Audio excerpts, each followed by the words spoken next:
We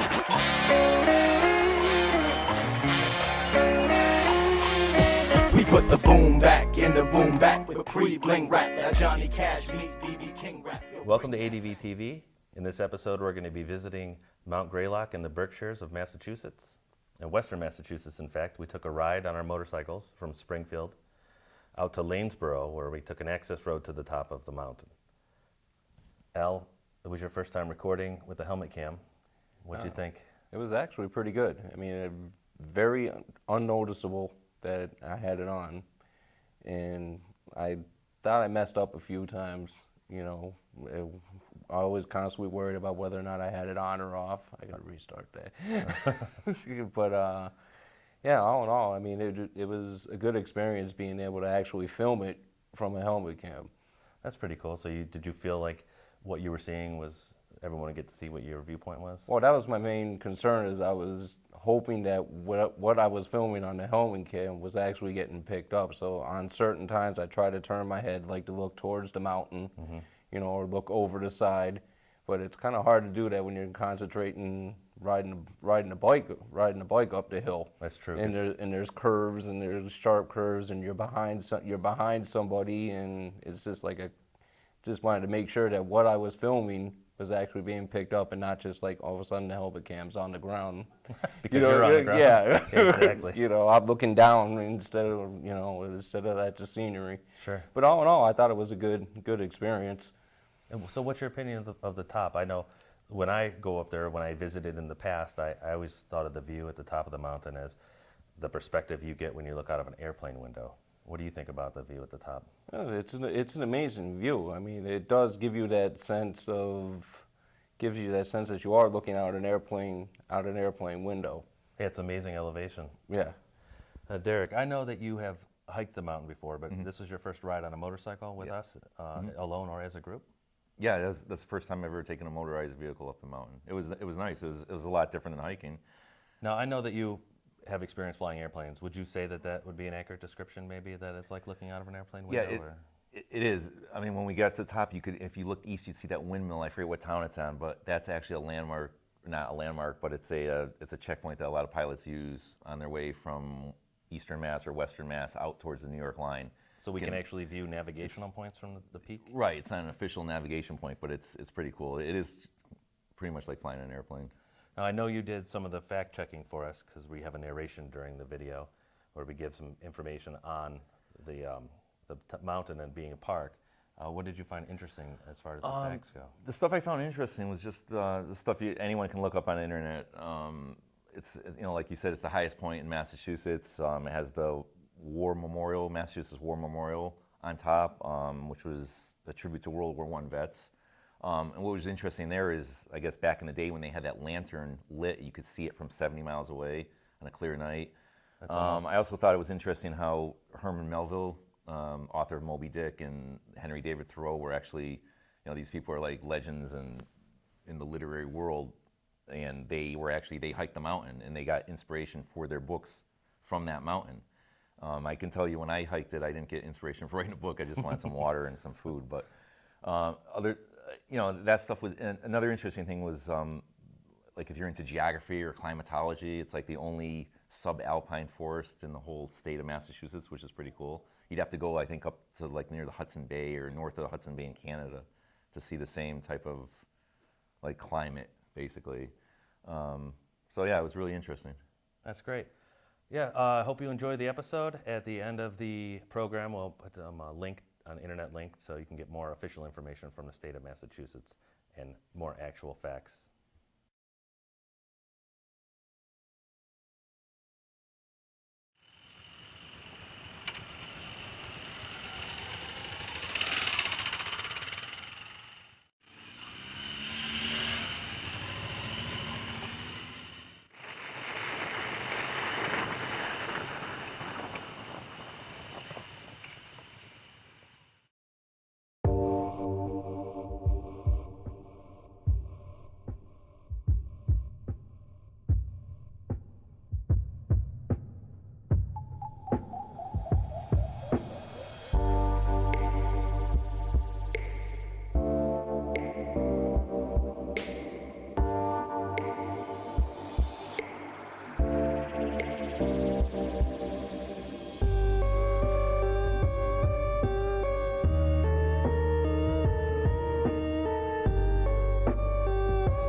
we're at a parking lot at the bottom of Mount Greylock, the scenic byway that takes you to the top, to the Veterans War Tower, or Memorial Tower. And you might recognize Mark from our program at Nightville Dam. He's the guy who was sort of standing like this at the beginning. So you may not know much about Mark. We decided to mic him up and put a camera on him for the ride so he can share his feelings and let you know a little bit about himself, or not.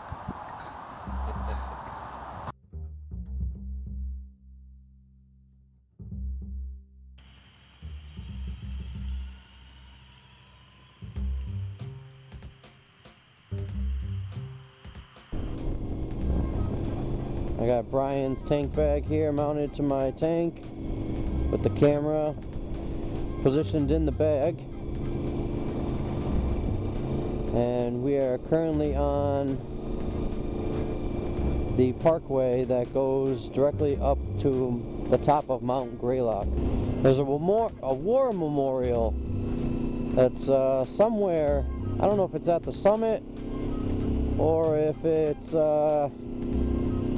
just somewhere along the way up to the summit, but there is a war memorial. This is my first time actually visiting Mount Greylock. I've never been, so I'm pretty excited to see what kind of views you get from the top. I guess when you're at the summit, you have views anywhere between 60 and 90 miles you can see.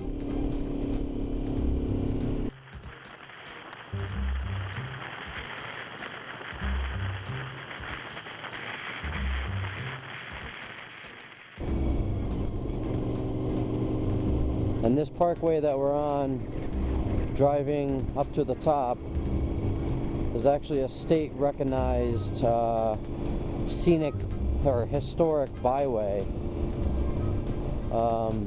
recognized by the state of Massachusetts. I believe it was acquired by the Commonwealth in right around 1898 or so.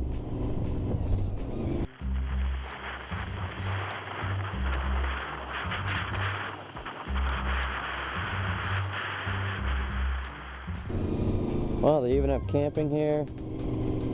They have a little campground.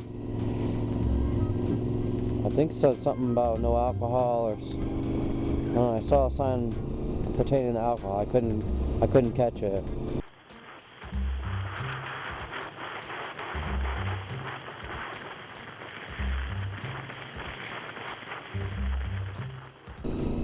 So we got a little group here going. Nice little ride on this early fall, late September Sunday morning, or afternoon I should say now. It's roughly quarter after 12. Sun is shining. There's not a frickin' cloud in the sky. It's the way I like it.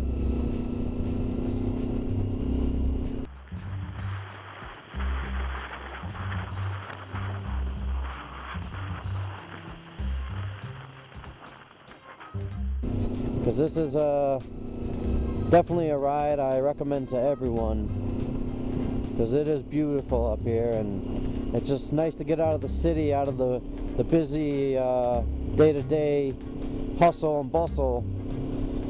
You know, you're just taking a nice little ride out here. We're all from the Springfield area, so it's about, I'd say, hour and 25 minutes up here to get here, which,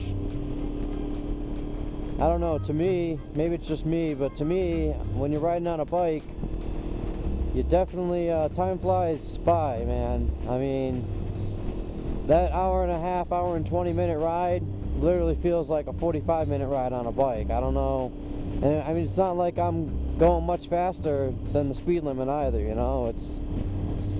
It's just, your brain's constantly computing, you know, your next move or your next turn, or, you know, if you should go up or down a gear, whatever it is, your mind's just working overtime. So you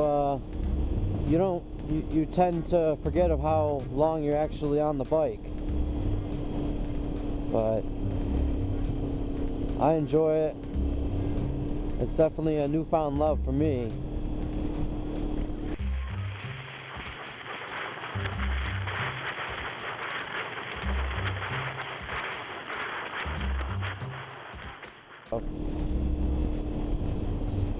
It's pretty cool, pretty exciting to know that we're going to be up, 3,491 feet.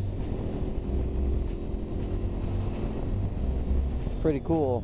Never been that high before.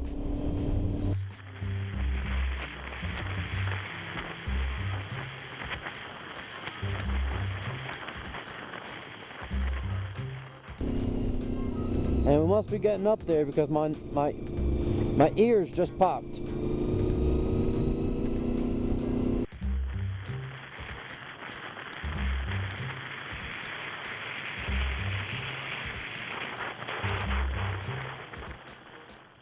Here comes a hairpin turn.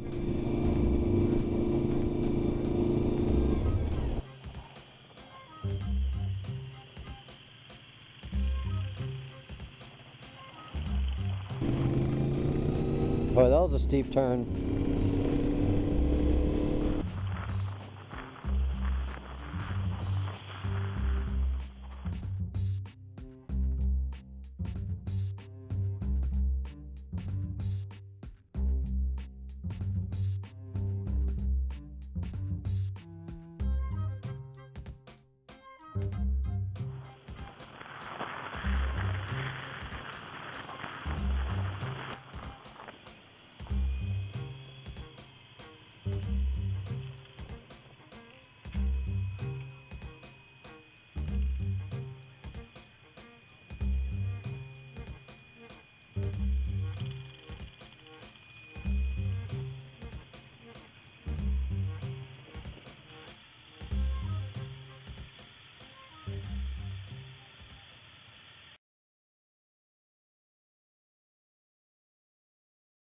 My name is Derek. We're here at Mount Greylock in Massachusetts. It's in the northwest corner of Massachusetts on the Vermont and New York border.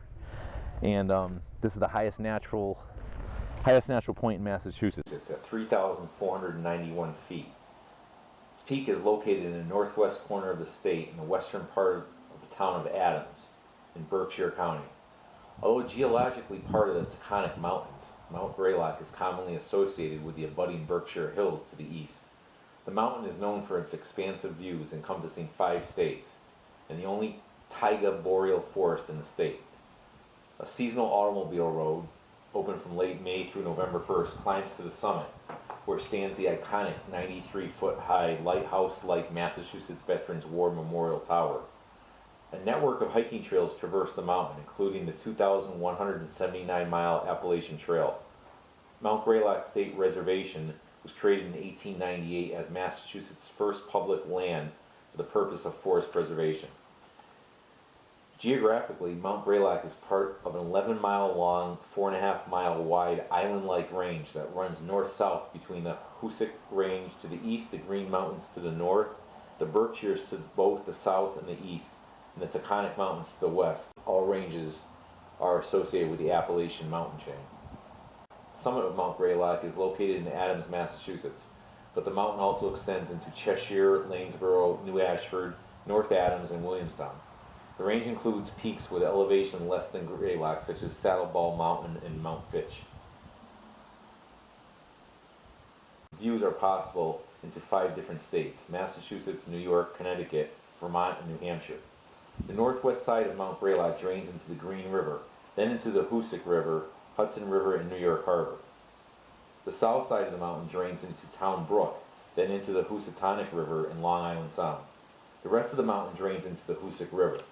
Mount Greylock and the neighboring Taconic Mountains are comprised predominantly of Ordovician phyllite, a metamorphic rock, overlain on younger layers of metamorphized sedimentary rock, especially marble.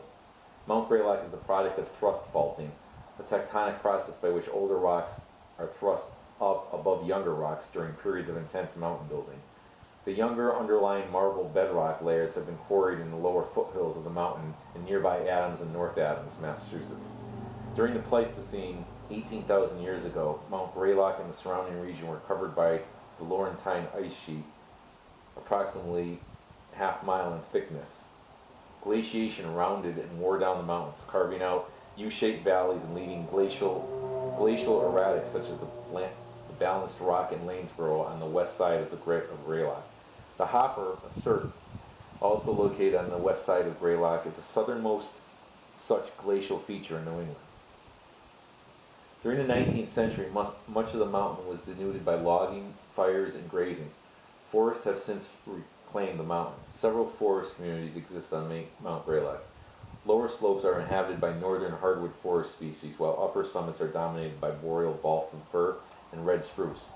The ridgeline of Greylock between Mount Fitch on the north and Saddleball on the south is the only place in Massachusetts where a taiga boreal or subalpine forest flourishes. Researchers have identified 555 acres of old-growth forest on the mountain. Steep western slopes contain northern hardwood forest biome species up to 350 years old, including 120-foot-tall red spruce. Because of its extensive stands of red spruce and old growth, the Hopper has been designated a national natural landmark. Mount Greylock is designated as an important bird area. There are a number of species of birds which breed in the taiga or boreal forest at the higher altitudes of the mountain, which are not normally found breeding in Massachusetts. These species include the black-poll warbler and Bicknell's thrush.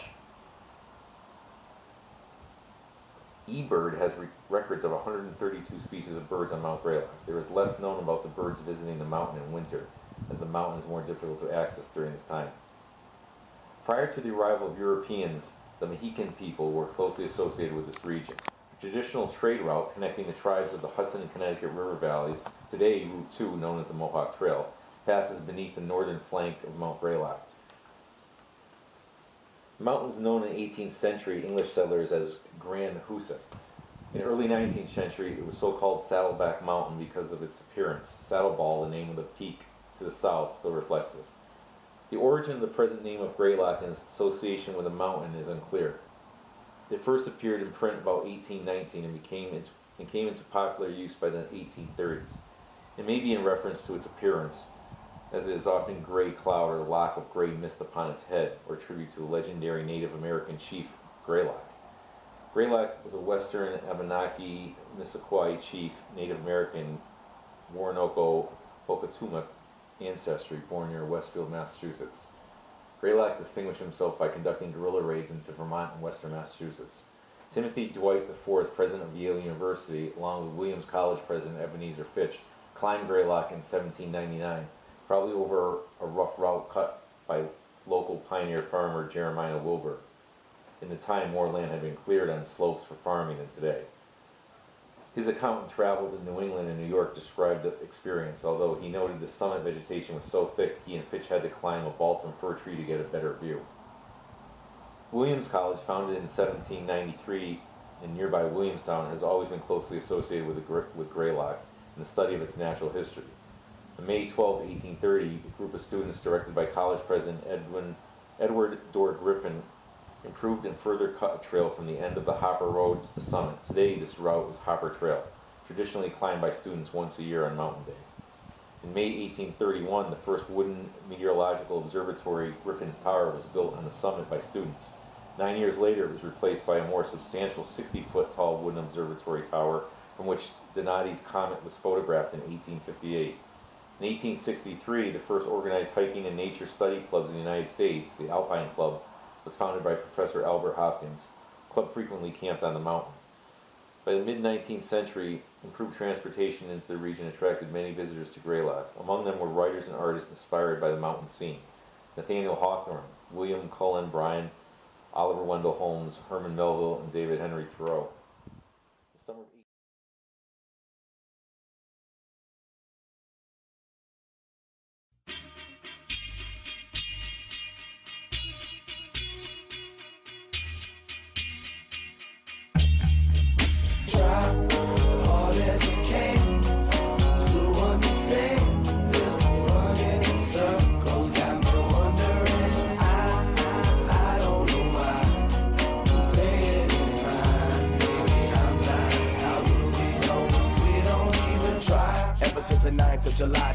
that I fade into night in the sky. Cause I never wanna be the thing you hear many say. Like I could've been, I should've been, but never did it anyway.